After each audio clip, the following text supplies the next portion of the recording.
Let's face it, driving really isn't all that much fun anymore. Congestion combined with other knuckleheads on the road can turn even a leisurely jaunt into a headache.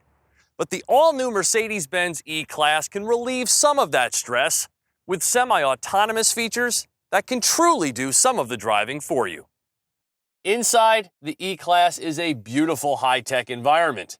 From these huge flat-screen displays to the adaptive front seats with multiple massage settings, this loaded E300 brings with it an amazing level of modern luxury. But it's this car's ability to assume a number of the driving responsibilities which grabs the headline. The industry is all ablaze with talk about self-driving cars and when they may arrive. Well, there are a handful of vehicles on sale now that can assume some of the tedium from your commute. But this E-Class is the best example I've driven of a car that can allow you to simply manage the drive as opposed to actually having to drive. It's called Drive Pilot, and it comprises what Mercedes calls Distance Pilot Distronic and Steering Assist, combined with Active Lane Change Assist. Whether on the highway or back roads, the E-Class can follow the traffic in front at speeds of up to 130 miles per hour, where the driver no longer needs to operate the pedals. Plus, even on moderate bends, the car can steer while taking into account special situations like road construction. And on top of that, when it's time to make a lane change, just signal, and the E-Class safely moves into the lane indicated. I took an hour's drive on the highway and never felt more relaxed and refreshed when I arrived at my destination, thanks largely to these semi-autonomous features. The car indicates both graphically and audibly when it requires you to at least touch the steering wheel to make sure you're still there, every few minutes or so. But then it's back to the ease of managed cruising. It takes some time to develop confidence in the camera and radar systems, and occasionally it grabs your attention with how close it gets to the adjacent vehicles. But overall, it works extremely well. In order to get it, you must select the top-tier Premium 3 package, priced at $11,250. It truly is a beautiful car, with its coupe-like appearance accentuated by its 2.5-inch longer wheelbase, elongated hood, and restrained design elements. It's the best-looking Benz to come our way in a long time. Interior dimensions and trunk room really haven't changed, keeping it squarely in mid-size territory. But this car is significantly lighter, a little quicker, and 1 mpg more fuel-efficient in combined driving as compared with the previous E350. The V6 is gone, replaced here in the E300 with a 2-liter Turbo 4 that surprised the heck out of me. For decades, the E-Class has by and large been a V6 or V8 powered car. But this motor's 241 horsepower and 273 pound-feet of torque is delivered in a quick, satisfying, and refined manner befitting the car.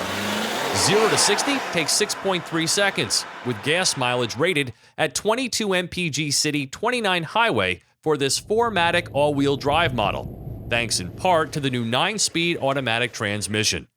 With Dynamic Select, you can choose from 4 programs, and though the E300 isn't a sports sedan per se, it is very driver-connected. The active seats with deep side bolsters which inflate to counteract physics when cornering further the feeling of fluent handling.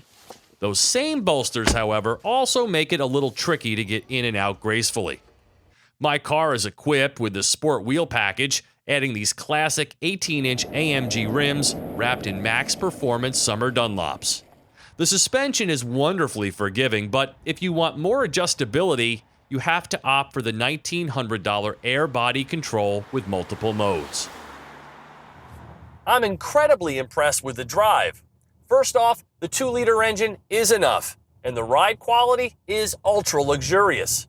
And then there's the fact that I can jump on the highway, set the cruise control, and relax, while the E-Class does most of the heavy lifting. It can steer, accelerate, brake, and even change lanes with very little driver intervention required. All the while, you're enveloped in your chosen aroma while getting a massage. Now this is the future of luxury motoring. The seats are heavenly, with more adjustments than you'll ever need. The Burmester surround sound system is phenomenal, and the dual 12-inch high-res screens are brilliantly detailed, colorful, and highly customizable. Look up, and the heads-up display is the clearest you'll find, with detailed road sign information beyond what others are offering. There are a number of ways to navigate all of this technology, including steering wheel touchpads, a center console touchpad controller, assorted buttons and rotary knob, and voice control. But nothing trumps the ease of a good old-fashioned touchscreen, and this entire system, while incredibly comprehensive with high-tech offerings, just isn't easy enough to access. And another FYI, when Apple CarPlay is active, say for instance the Maps and navigation feature, you can't access the Mercedes embedded Navi and its features until you unplug your smartphone. I've never seen that before.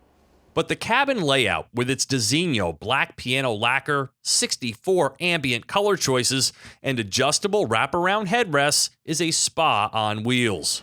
The only curiosities on my loaded $71,110 Tester are a conspicuously cheap rearview mirror, faux leather trim, the absence of cooled seats and a heated steering wheel, parking assist that refuses to locate perpendicular spots, and a very testy hands-free trunk feature. Mercedes considers the E-Class the core of the brand, and this one continues to push the technology envelope in the business class segment. For TestDriveNow.com, I'm Steve Hammis.